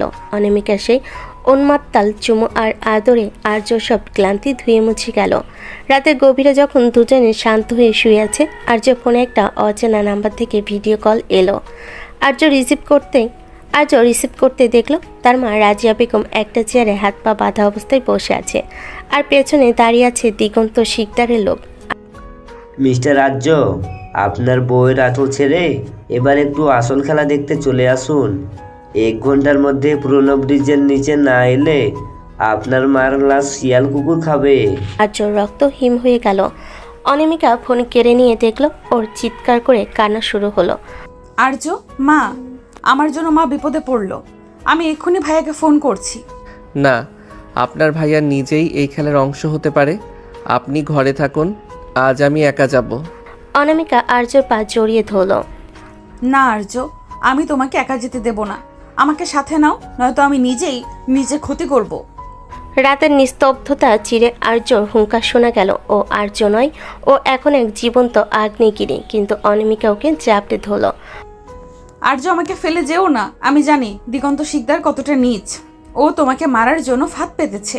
আমাকে সাথে চলো। আমাকে আমার পাওয়ার আর পুলিশ ফোর্স ব্যবহার করো। পুলিশ আসার আগেই ওরা মাকে মেরে ফেলবে অনামিকা। আপনার ভাই অর্ণব ওদের সব খবর পৌঁছে দিচ্ছে। আমি কাউকে বিশ্বাস করি না, ছাড়ুন আমাকে। ঠিক আছে, তুমি যদি একা যেতে চাও তবে আমার লাশের উপর দিয়ে যাও। আর যদি আমাকে সাথে নাও তবে আমি কথা দিচ্ছি, আজ আর্যর নতুন বউ নয়, আজ দিগন্ত শিকদার অনামিকা চৌধুরীকে চিনবে। অনামিকার চোখে সেই আগুন দেখে আর্য আর ওকে না করতে পারল না। ও আলমারি থেকে নিজের পুরনো বাইকের চাবি আর একটা ধারালো ছুরি নিয়ে বের হলো। অনামিকা ও স্যুটের উপর একটা জ্যাকেট টেনে নিয়ে আর্যর বাইকের পেছনে গিয়ে বসলো। পুরনো ভাঙ্গা ব্রিজের নিচে চারিদিকে আবছা অন্ধকার। মাঝখানে একটা খুঁটির সাথে আর্যর মা রাজিয়া বেগমকে বেঁধে রাখা হয়েছে। দিগন্ত শিকদার ওখানে সোফায় বসে মদ আর হাসছে। কি রাজিয়া ভাবি, আপনার ছেলে তো বড় লোকের জামাই হয়ে আপনাকে ভুলে গিয়েছে। আজ দেখে আপনার সেই সুপুত্র আপনাকে বাঁচাতে আসে কিনা। ঠিক তখনই বাইকের গগন বিতাড়ির শব্দে পুরো এলাকা কেঁপে উঠল। আর্য বাইক থেকে নেমেই পাগলের মতো দৌড়ে আসতে চাইল, কিন্তু চারপাশ থেকে 4-5 জন গুন্ডা ওকে ঘিরে ধরল। দিগন্ত, হিম্মত থাকলে আমার সাথে লড়াই কর। আমার মার গায়ে হাত দিলে তোকে আমি জ্যান্ত কবর দেব। আরে বাহ বাহ, ডেলিভারি বয় তো তেজ অনেক। অর্ণব, দেখ তোর জামাইবাবু কি বলছে। অন্ধকার থেকে অর্ণব বেরিয়ে এলো, ওর হাতে একটা পিস্তল। অনামিকা এটা দেখে নিজের জায়গায় থমকে গেল। ও ভাবতেও পারেনি ওর নিজের ভাই এতটা নিচে নামবে। অনামিকা অর্ণবের সামনে গিয়ে বলল, অর্ণব, তুই নিজের মার মতো মানুষটার সাথে এটা করেছিস? আমি তোকে নিজের হাতে শেষ করব। অর্ণব তখন অনামিকার দিকে পিস্তল তাক করলো। ঠিক সেই মুহূর্তে অনামিকা ওর পার্স থেকে পেপার স্প্রে বের করে অর্ণবের চোখে মারল। অর্ণব ব্যথায় কুকড়ে যেতেই অনামিকা ওকে একটা সজোরে চড় মেরে পিস্তলটা কেড়ে নিল। অন্যদিকে আর্য তখন গুন্ডাদের সাথে খালি হাতে লড়াই করছে। একজনের হাত ভেঙে দিয়ে সে তার রডটা কেড়ে নিল। আর্যর গায়ে তখন অসুরের শক্তি। সে দিগন্তর দিকে এগোতে লাগলো। তোর শেষ সময় চলে এসেছে দিগন্ত। দিগন্ত ভয় পেয়ে পালানোর চেষ্টা করলো, আর অনামিকা পিস্তল দিয়ে দিগন্তর পাশে গুলি করলো। এক পাও নড়বে না দিগন্ত শিকদার। আজ থেকে এই চৌধুরী সাম্রাজ্যের শত্রু মানে আমার শত্রু। তুই আমার স্বামীকে জ্বালিয়েছিস, এখন তার মাসুল দে। আর্য দৌড়ে গিয়ে মায়ের বাঁধন খুলে দিল। রাজিয়া বেগম আর্যকে জড়িয়ে ধরে কাঁদতে লাগলেন। ঠিক তুই এসেছিস, আমি জানতাম তুই আসবি। মা সরি, আমার জন্য তোমার এই অবস্থা হলো। সেই সময় অর্ণব পেছন থেকে একটা পাথর নিয়ে আর্যকে মারতে গেল। অনামিকা সেটা দেখে ফেলে আর্যর সামনে এসে দাঁড়ালো। পাথরটা অনামিকার কপালে লাগলো, রক্তে ভিজে গেল ওর মুখ। অনামিকা, আর্যর ভেতরটা যেন ছিঁড়ে গেল। সে অনামিকাকে ধরে মাটিতে বসে পড়ল। আর্য সেই কাঠখোট্টা ভাবটা নিমিশেই ওধাও। সে অনামিকার মুখটা নিজের হাতে নিয়ে পাগলের মতো বলতে লাগলো, কেন করলেন এটা? কেন আমার সামনে এলেন? অনামিকা, চোখ মেলুন। সিনিয়রের দায়িত্ব তো জুনিয়রকে বাঁচানো। আচ্ছা আর্য, এখন তো বলবে যে তুমি আমাকে ভালোবাসো। আর্যের চোখ দিয়ে প্রথমবারের মতো জল পড়ল। সে অনামিকার কপালে একটা দীর্ঘ চুমু দিয়ে বলল, আমি আপনাকে অনেক ভালোবাসি অনামিকা। আপনি ছাড়া আমি অসম্পূর্ণ। প্লিজ আমাকে ছেড়ে যাবেন না। পুলিশ এসে দিগন্ত আর অর্ণবকে নিয়ে গেল। অনামিকাকে হাসপাতালে নেওয়া হলো। ওর কপালে 3টা সেলাই পড়েছে, ব্যান্ডেজ মাথায় নিয়ে সে যখন কেবিনে শুয়ে আছে, আর্য পাশে বসে আপেল কাটছে। আর্য, আমার ব্যান্ডেজটা কি খুব বাজে লাগছে? আমি কি আর সুন্দরী নেই? আপনি একটা আস্ত পাগল। মাথার উপর পাহাড় ভেঙে পড়লেও আপনার রূপচর্চার চিন্তা গেল না। কেন যাবে না? এখন তো তুমি আমাকে ভালোবাসো বলে স্বীকার করেছো। এখন আমাকে সুন্দরী হতে হবে না। এখন থেকে আমি তোমাকে দিয়ে পা টিপে নেব, রান্না করাবো, আর সারা দিন আমাকে কিস করতে হবে। হ্যাঁ, সব করব। এমনকি আপনার ওই সিনিয়র তকমাটাও আমি মেনে নিলাম। মেনে নিলে? তবে এক্ষুনি একটা ডেমো দাও। নার্স আসার আগে আমাকে একটা আদর করো তো। আর্য লজ্জে লাল হয়ে গেল। সে জানালার দিকে তাকিয়ে বলল, মা বাইরে দাঁড়িয়ে আছে অনামিকা। মা তো আমার দিকেই। মা চায় তার ছেলে একটু রোমান্টিক হোক। আসো না গো। আর্য অনিচ্ছা সত্ত্বেও নিচু হয়ে অনামিকার ঠোঁটে আলতো করে ঠোঁটে ছোঁয়া দিল। অনামিকা খিলখিল করে হেসে উঠল আর আর্য গাল টিপে দিল। আর্য আর অনামিকার এই যুদ্ধ তো শেষ হলো, কিন্তু অর্ণবের এই বিশ্বাসঘাতকতা কি অনামিকা ক্ষমা করতে পারবে? এভাবেই কেটে গেল কিছুদিন। সকালবেলা আর্য অফিসে কিছু ফাইল নিয়ে বসেছিল। দিগন্ত শিকদার জেলে যাওয়ার ওর প্রজেক্টগুলো এখন আর্যর হাতে। ঠিক তখনই অনামিকা রুমে ঢুকলো। পরনে একটা হালকা গোলাপি রঙের শাড়ি, চুলে ব্যান্ডেজটা এখনও আছে, কিন্তু তাতে ওর রূপ যেন আরও খুলেছে। অনামিকার হাতে দুটো বিমানের টিকিট। আর্য ফাইল থেকে চোখ না সরিয়ে বলে, টিকিট দিয়ে কি হবে? আমাদের তো এখন অনেক কাজ বাকি। অনামিকা আর্য ল্যাপটা সজোরে বন্ধ করে দিল। কাজ আমি বুঝি না। আমি জীবন বাঁচিয়ে রেখে আমার স্বামীকে বাঁচালাম, আর তুমি আমাকে একটা ট্রিপেও নিয়ে যাবে না? আমরা কাল বান্দরবন যাচ্ছি। বান্দরবান? এই ব্যান্ডেজ নিয়ে পাহাড়ে চড়বেন? আপনার কি বুদ্ধি শুদ্ধি একদম লোপ পেয়েছে? অনামিকা আর্যর কোলের উপর বসে পড়ে, ওর গলায় হাত জড়িয়ে বলে, পাহাড় আমি চড়বো না, তুমি আমাকে কোলে করে চড়াবে। আর শোনো, ওখানে কোনো অফিস নেই, কোনো ল্যাপটপ নেই, শুধু তুমি আর আমি। না বললে কিন্তু আমি এক্ষুনি কপাল থেকে সেলাই খুলে ফেলবো। উফ, আপনি একটা জঘন্য ব্ল্যাকমেইলার। ঠিক আছে, যাচ্ছি। এবার তো কোল থেকে নামুন, মা দেখে ফেললে কি ভাববেন? বান্দরবনের নীলগিরিতে একটা আলিশান কটেজ বুক করেছে অনামিকা। পাহাড়ের চূড়ায় মেঘের আনাগোনা। আর্য চেয়েছিল একটু শান্তিতে পাহাড় দেখবে, কিন্তু অনামিকার ইচ্ছা ভিন্ন। সে আর্যকে দিয়ে হরেক রকমের ঢঙের ছবি তোলাতে ব্যস্ত। আর্য, এই অ্যাঙ্গেল থেকে একটা ফটো তুলো তো। এমনভাবে তুলবে যেন আমাকে মেঘের উপর দাঁড়িয়ে থাকা অপ্সরা লাগে। আপনাকে অপসরা না, ডাইনি লাগছে। রোদে আপনার নাক লাল হয়ে গেছে। চলুন ভেতরে যাই। তুমি আমায় ডাইনি বললে? দাঁড়াও, তোমার শাস্তি পাওনা রইল। বলে অনামিকা পাহাড়ের ঢালু রাস্তা দিয়ে দৌড় দিল। আর্য ভয় পেয়ে ওর পেছনে ছুটল। আরে অনামিকা, আপনার কপালে সেলাই, দৌড়াবেন না। দৌড়াতে গিয়ে অনামিকা ঘাসের উপর আছাড় খেয়ে পড়ল। আর্য দ্রুত গিয়ে ওকে ধরল। অনামিকা ব্যথার ভান করে কান্না শুরু করলো। উফ, আমার মনে হয় পা ভেঙে গেছে, আমি আর হাঁটতে পারবো না।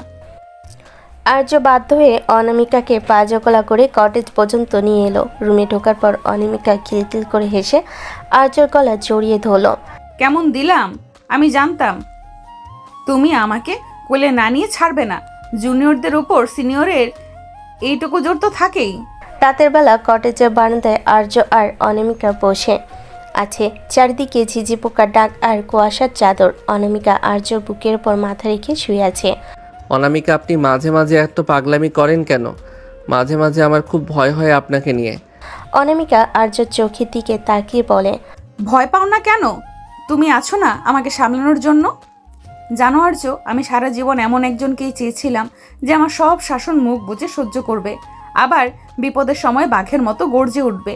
আমি খুব লাকি যে তোমাকে পেয়েছি। অনামিকা আর্য শার্টের বোতাম নিয়ে খেলা করতে করতে ওর কপালে একটা চুমু দিল। আর্য ভেতরে সেই কাঠখোট্টা ভাবটা গলে জল হয়ে গেল। সে অনামিকাকে শক্ত করে জড়িয়ে ধরল। আমিও হয়তো আপনাকে ছাড়া এত দূর আসতে পারতাম না। আপনার জেদি আমাকে বাঁচিয়ে রেখেছে। অনামিকা এবার আর্য ঠোঁটে আলতো করে কামড় দিল। আর্য শিহরিত হয়ে উঠল। অনামিকা ফিসফিস করে বলল, কাল তো আমাদের বাসর রাতটা ঠিকঠাক হয়নি, কিন্তু আজ কোনো অজুহাত চলবে না। আর্য আর কোনো কথা বলল না। সে অনামিকাকে বিছানায় শুয়ে দিয়ে ওর উপর ঝুঁকে পড়ল। কুয়াশা ঘেরা সে নির্জন পাহাড়ে আর্য আর অনামিকার ভালোবাসা এক অন্য মাত্রায় পৌঁছালো।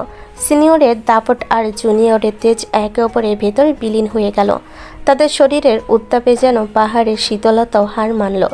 দীর্ঘক্ষণ ধরে চলা সেই গভীর ঘনিষ্ঠতায় অনামিকা বারবার আর্যর পিঠে নখ দিয়ে আঁচড় কাটছিল আর আর্য ওর ঘাড়ে কাছে মুখ লুকিয়ে তপ্ত নিঃশ্বাস ফেলছিল। সকালবেলা আর্য যখন ঘুম ভাঙল সে দেখল অনামিকা নেই। ও ভয় পেয়ে গেল। বাইরে বেরিয়ে দেখল অনামিকা স্থানীয় পাহাড়িদের সাথে গোল হয়ে বসে মদ তৈরি প্রক্রিয়া দেখছে। অনামিকা, আপনি এখানে কি করছেন? আপনার মাথা কি আসলেও গেছে? অনামিকা একটা বাঁশের গ্লাস হাতে নিয়ে বলে, আর আরে আর্য এসো, এরা বলছে এই ড্রিঙ্কটা খেলে নাকি সব টেনশন দূর হয়ে যায়, একটু ট্রাই করো না। খবরদার, ওটা ছোবেন না। চলুন রুমে চলুন, আমরা আজই ঢাকা ফিরছি। আমি যাব না, আমার পাহাড় ভালো লেগেছে, আমি এখানে ঘর বাঁধবো। ঘর বাঁধবেন? খাবেন কি? পাহাড়ি জুম চাষ করবেন? চলুন বলছি। আর্য জোর করে অনামিকাকে কাঁধে তুলে নিয়ে রুমের দিকে হাঁটা দিল।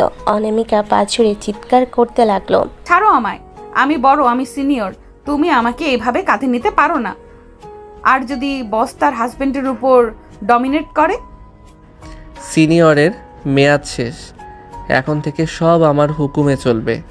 ঢাকায় ফেরার পর আর্য আর অনামিকা যখন একসাথে অফিসে ঢুকলো সবাই অবাক। আর্য এখন অনামিকার অফিসের শুধু স্বামী নয়, সে এখন বোর্ড অফ ডিরেক্টরসের চেয়ারম্যান। অনামিকা নিজের কেবিনে বসে ফাইল দেখছিল। আর্য ঢুকে ওর চেয়ারটা ঘুরিয়ে দিল। ম্যাডাম, আজ থেকে অফিসে একটা নতুন নিয়ম চালু হয়েছে। কোনো বস তার স্টাফের ওপর ডমিনেট করতে পারবে না। আর যদি বস তার হাজবেন্ডের উপর ডমিনেট করে?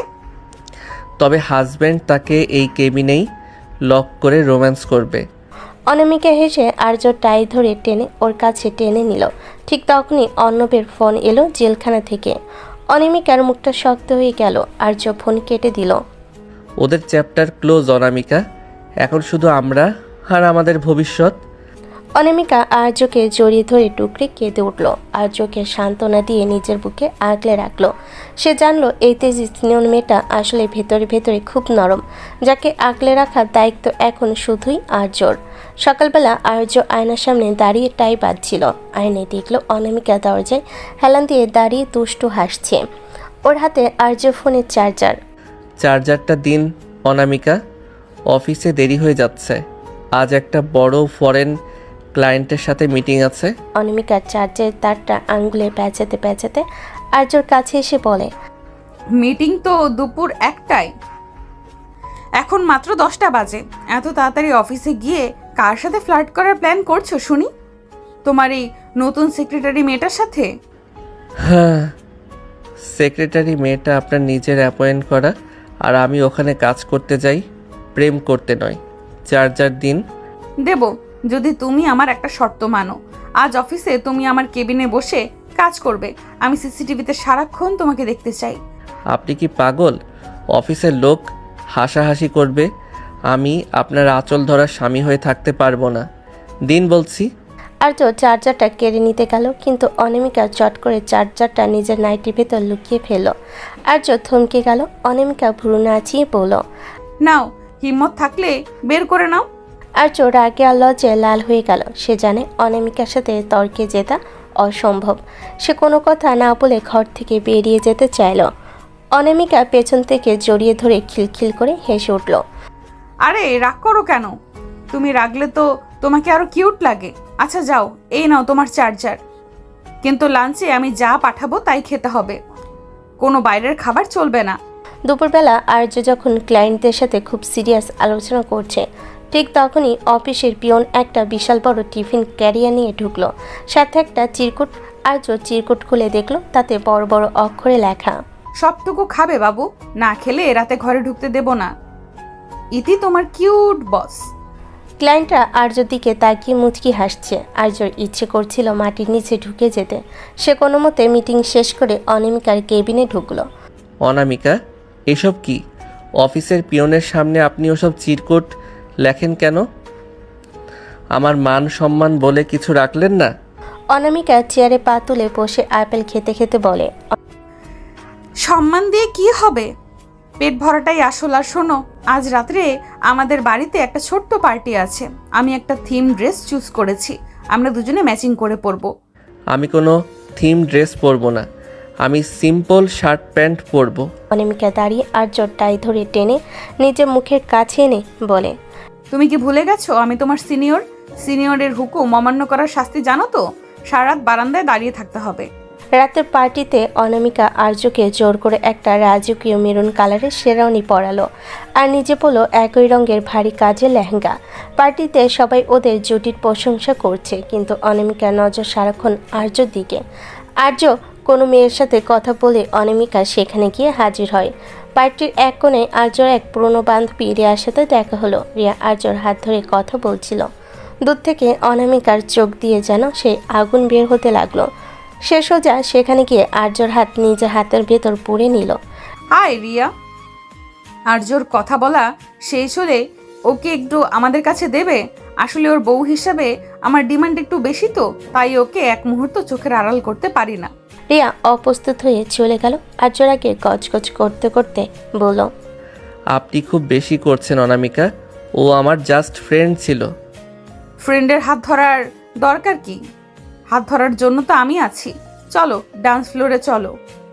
আর্যকে একরকম টেনে হিঁচড়ে ডান্স ফ্লোরে নিয়ে গেল অনামিকা।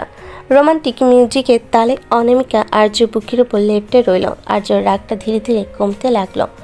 অনামিকার গায়ে সেই চেনা সুগন্ধ আর চোখের মায়ে আর্য আবার হার মানল। পার্টি শেষ হওয়ার পর অনামিকা আর্যকে নিয়ে রুমে ঢুকলো। আর্য খুব ক্লান্ত ছিল। সে সোফায় বসতে চাইল, কিন্তু অনামিকা দরজা লক করে দিয়ে চাবিটা ডয়ারে ফেলে দিল। আজ তুমি অনেক মেয়েদের সাথে হেসে হেসে কথা বলেছ, তার শাস্তি তো পাওনা রইল। শাস্তি মানে?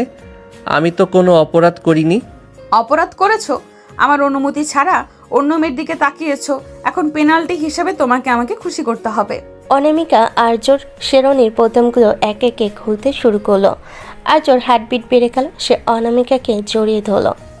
আপনি আসলেও একটা জাদুকরি মেয়ে, সারাদিন জ্বালান আবার রাতেই সব রাগ জল করে দেন।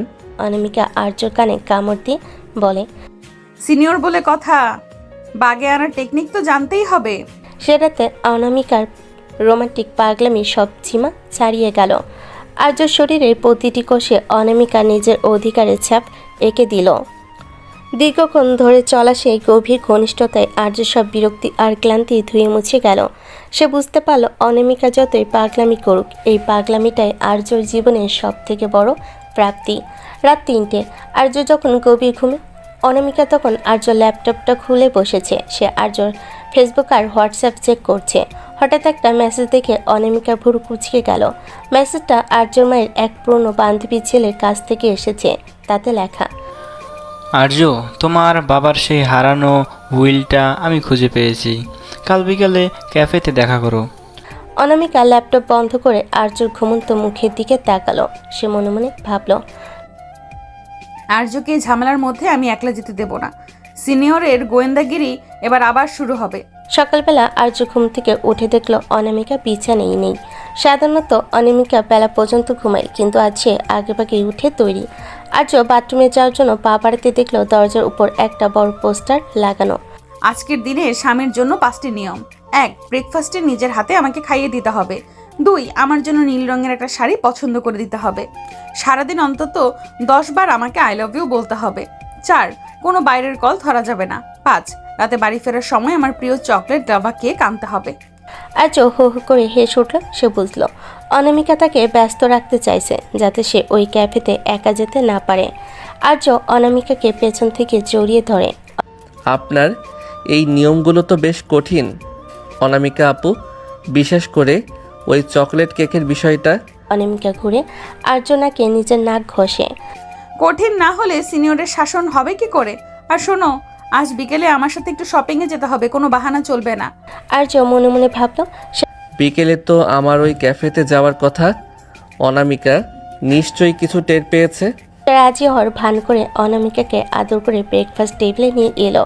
ব্রেকফাস্টে অনামিকা আর্যকে দিয়ে ডিম পোজ আর স্যান্ডউইচ বানিয়ে নিল। আর্য যখন লোকমা তুলে অনামিকার মুখে দিচ্ছিল, অনামিকা দুষ্টামি করে আর্যর আঙ্গুলে কামড় দিল। আহ, আপনি কি মানুষ না রাক্ষসী? আঙুলটাই তো খেয়ে নিতেন। রাক্ষসী তো, তোমার মতো মিষ্টি জামাই পেলে যে কেউ কামড়ে দেবে। আচ্ছা আর্য, তুমি কি আজ বিকেলে কোথাও যাবে? আর্য একটু থতমত খেয়ে যায়। না তো, কেন? আপনি তো শপিংয়ের কথা বললেনই। মিথ্যে বলা শিখেছো আমার কাছে? দাঁড়াও বাছা, মজা দেখাচ্ছি। বিকাল 4টে আর্য কোনো মতে অনামিকাকে একটা পার্লারে বসিয়ে রেখে চলল সেই ক্যাফেতে। সে জানতো না অনামিকা পার্লারের পেছনে দরজা দিয়ে বেরিয়ে অলরেডি একটা বোরকা পরে ক্যাফেতে হাজির। আর্য ক্যাফেতে বসে তার বাবার বন্ধুর ছেলে আকাশের জন্য অপেক্ষা করছে। আকাশ আসতেই একটা খাম বের করে আর্যর হাতে দিল। আর্য, এই উইলে তোমার বাবার সম্পত্তির সব হিসাব আছে, এমনকি তোমার সেই হারানো পৈতৃক ভিটার দলিল এর ভিতরে। ঠিক সেই সময় পাশের টেবিল থেকে এক বোরকা পরা মহিলা হুট করে উঠে এসে আর্যর কান ধরল। আর্য তো আকাশ থেকে বলল, অনামিকা বোরকার নিকাব সরিয়ে দেয়। ধরা খেয়ে গেছেন মিস্টার হাজবেন্ড? আমাকে পার্লারে বসিয়ে এখানে লুকিয়ে অন্য পুরুষের সাথে গোপন বৈঠক? আমার পারমিশন ছাড়া দলিল নিচ্ছ কেন? অনামিকা, আপনি এখানে এই বেশে? আপনি কি আমাকে স্পাই করছেন? ভাবি তো বেশ স্মার্ট আর্য, তোকে তো এক মুহূর্তের জন্য ছাড়ছে না। আপনি চুপ করুন। আর আর্য, চলো বাসায়। সিনিয়রের চোখ ফাঁকি দেওয়ার অত সহজ না। বাসায় ফেরার পর আর্য আর অনামিকার সাথে একচোট ঝগড়া হলো। আর্য মেজাজ খারাপ হলো। অনামিকা তাকে বিশ্বাস করেনি। আপনি আমার পার্সোনাল স্পেসে কেন ঢুকছেন অনামিকা? আমার বাবার উইলের ব্যাপার আমি হ্যান্ডেল করতে পারি। আমি শুধু তোমাকে প্রোটেক্ট করতে চেয়েছিলাম আর্য। অর্ণবার দিগন্ত শিকদার এখনো তলে তলে কলকাঠি নাড়ছে। আমি তোমাকে একলা ছাড়তে ভয় পাই। অনামিকার কান্না দেখে আর্যর রাগ পানি হয়ে গেল।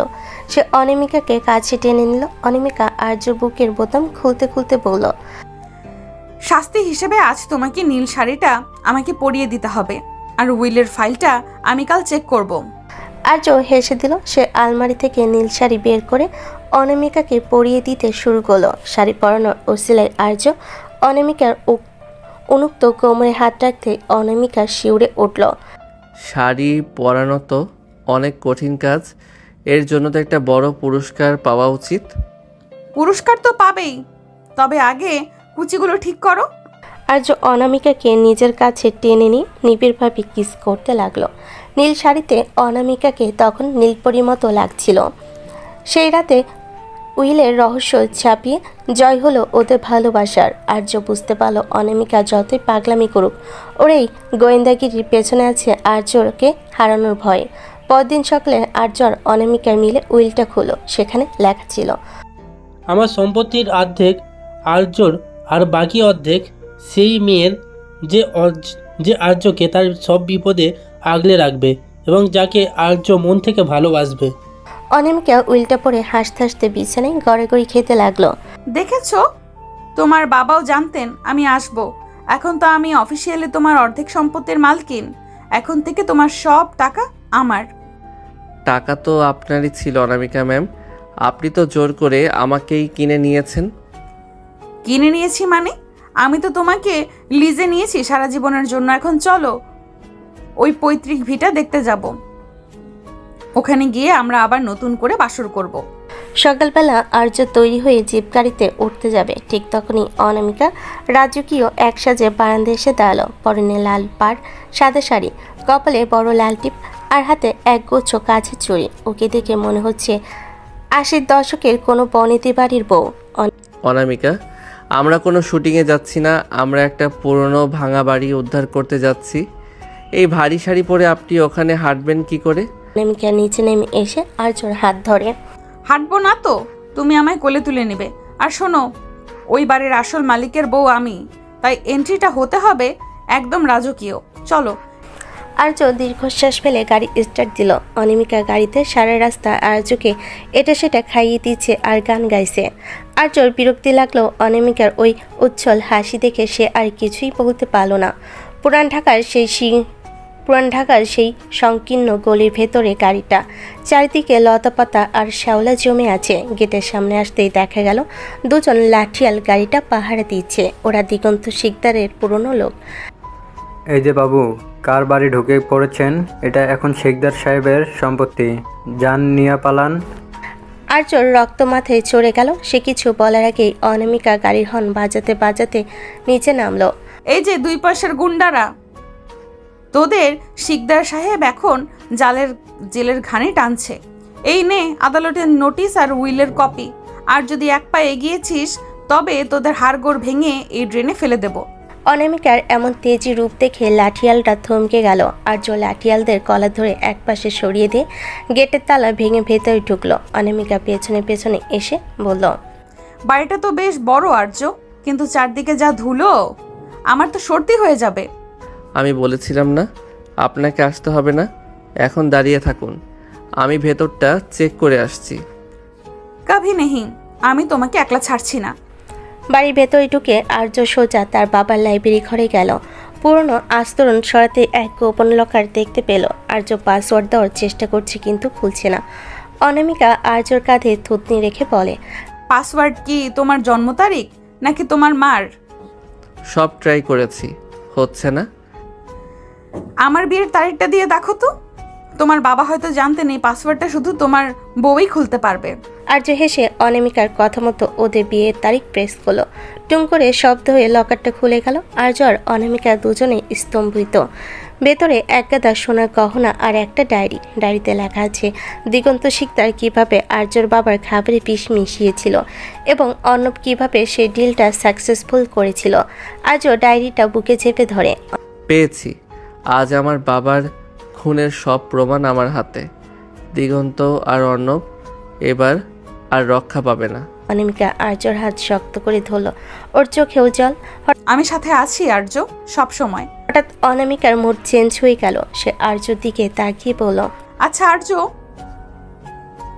এই লাইব্রেরিটা বেশ রোমান্টিক না? চারদিকে পুরনো বইয়ের ঘ্রাণ আর আবছা আলো। একটা কিস করো না।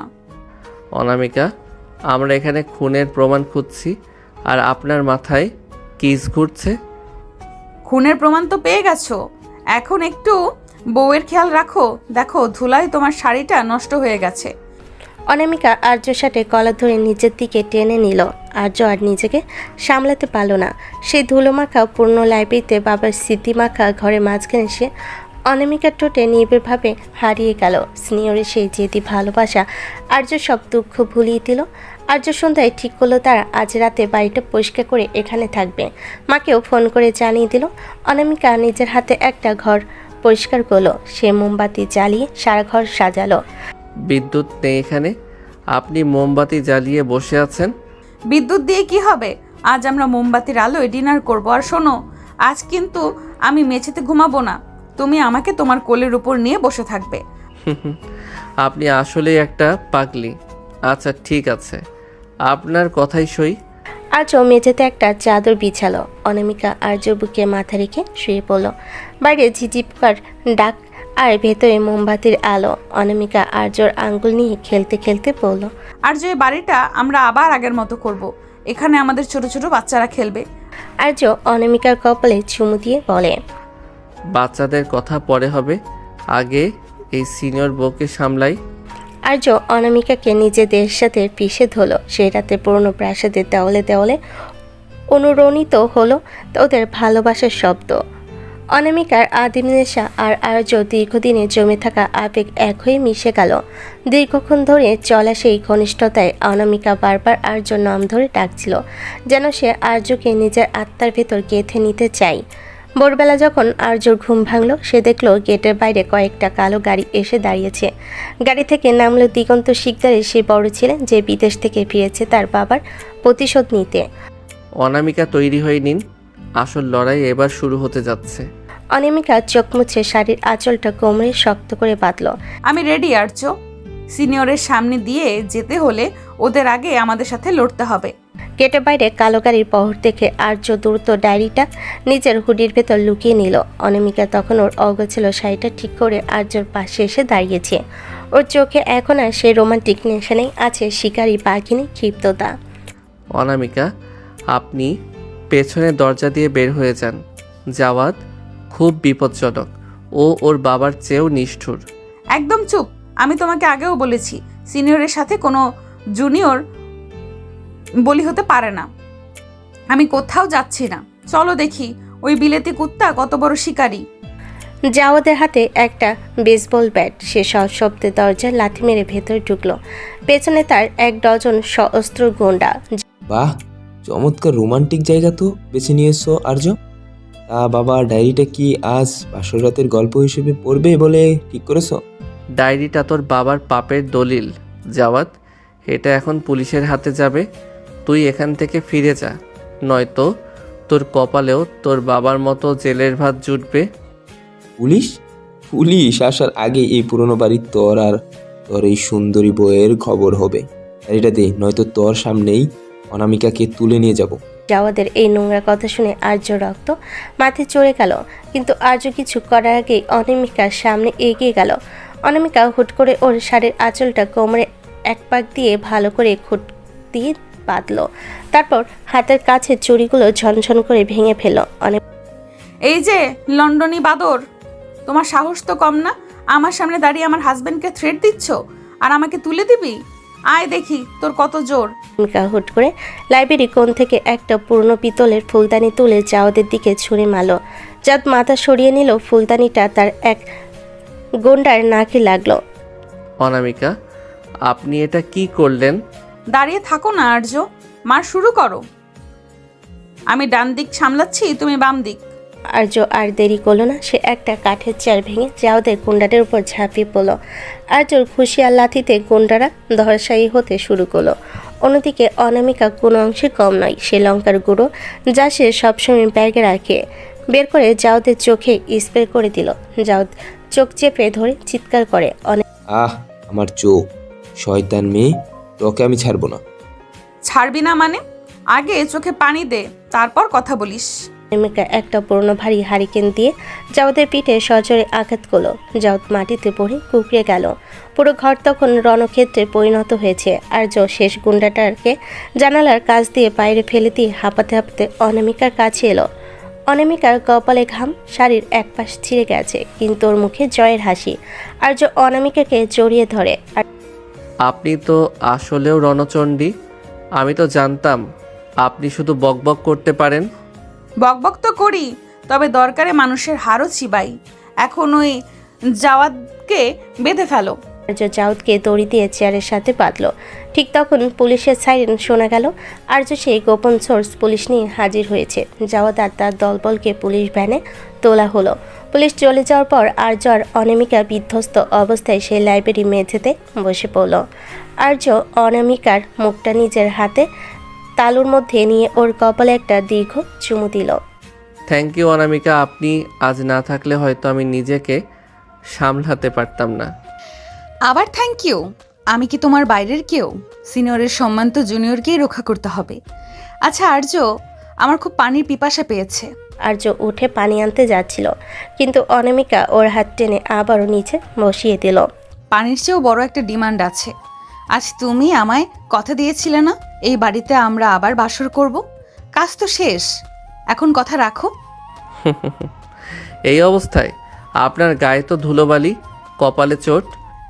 ধুলোবালি সই, আজ এই বিজয়ের রাতে আমি তোমাকে এক মুহূর্তের জন্যও ছাড়বো না। আর্য অনামিকাকে কোলে তুলে নিয়ে সে পরিষ্কার করা রুমটাতে এলো। মোমবাতিগুলো তখনও জ্বলছিল। আর্য অনামিকাকে বিছানায় শুয়ে দিয়ে ওর ভেজা চুলে ঘ্রাণ নিল।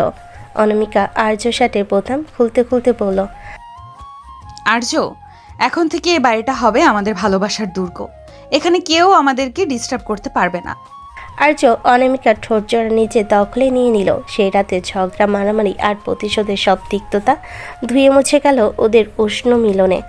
অনামিকা আর্যর পিঠের উপর নখ দিয়ে গভীর আঁচড় কাটছিল, আর আর্যর উন্মুক্ত ঘাড়ে নিজের অস্তিত্বের ছাপ এঁকে দিচ্ছিল। দীর্ঘক্ষণ ধরে চলা সেই গভীর ঘনিষ্ঠতায় অনামিকা বারবার ফিসফিস করে বলছিল, তুমি শুধু আমার আর্য, চিরকালের জন্য শুধু আমার। পরদিন সকালে সূর্য যখন উঠল, আর্য দেখল অনামিকা শান্ত শান্তিতে ওর বুকে মাথা রেখে ঘুমাচ্ছে। আর্য মনে মনে ভাবল, এই সিনিয়র মেয়েটা আমার জীবনটাকে নরক বানাতে চেয়েছিল, কিন্তু ওই এখন আমার স্বর্গ।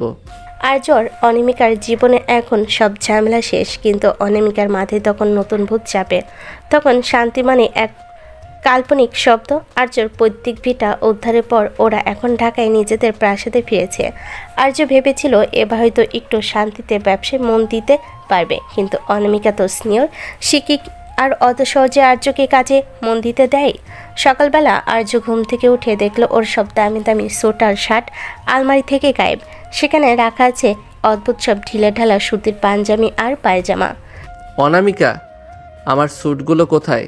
আজ জাপানিজ ক্লায়েন্টদের সাথে আমার মিটিং। আপনি কি পাগল হয়ে গেছেন? অনামিকা হাতে একটা করলার জুসের গ্লাস নিয়ে রুমে ঢুকে। পাগল হব কেন? আমি রিসার্চ করে দেখেছি টাই স্যুট পরলে মানুষের মেজাজ খিটখিটে থাকে। আজ থেকে তুমি এই পাঞ্জাবি পরে অফিসে যাবে। আর হ্যাঁ, সকালের নাস্তায় পরোটা কাবাব ক্যান্সেল। এই যে তোমার অমৃত তিতা করলার জুস। করলার জুস? আমি এটা কোনোদিন খাবো না। আপনি নিজে খেয়ে দেখুন ওটা কতটা বিষাক্ত। সিনিয়রের হুকুম। আজ থেকে তোমার হেলথ আমি কন্ট্রোল করব। তুমি দিন দিন খুব ফর্সা আর কিউট হয়ে যাচ্ছ। বাইরের মেয়েরা নজর দেয়। তিতা খেলে গায়ের রং একটু চাপা হবে, তখন আমার টেনশন কমবে। হে আল্লাহ, নজর লাগার ভয়ে কেউ স্বামীকে তিতা খাওয়ায়? অনামিকা, আপনি দিন দিন মেন্টাল হয়ে যাচ্ছেন। দুপুরবেলা অনামিকা হুট করে অফিস হাজির। আর্যর কেবিনে দেখলো আর্যর সেক্রেটারির জন্য ওর জন্য কফি নিয়ে এসেছে। অনামিকা চিল্লানি শুরু করলো। এই যে মিস, কফি নিয়ে আসছো কেন? জানো না আর্যর ক্যাফেন নিষেধ? যাও এক গ্লাস ডাবের পানি নিয়ে আসো। আর আর্য, চলো আজ আমরা লাঞ্চ বাইরে করব না, আমি তোমার জন্য নিজ হাতে রান্না করে এনেছি।